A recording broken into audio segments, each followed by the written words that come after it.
Hello friends, in this video I will show you how to unhide column A in Excel. So guys, it's very easy to unhide. You see here this is B, C, D and A is missing. So how to show it? So very easily you can show it. So firstly you see here, click on home. You see your home tab, just click on it. Now format, you see here this option, just click on it.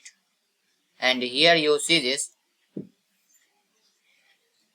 hide and unhide, so just drag and drop here, and here you need to click on unhide columns.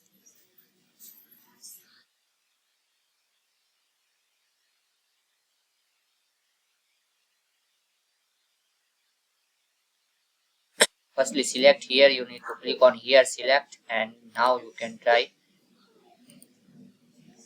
Yeah, so simply click on here, first select, and home tab, here format, and here hide and unhide, drag and drop here, unhide columns, just click on it.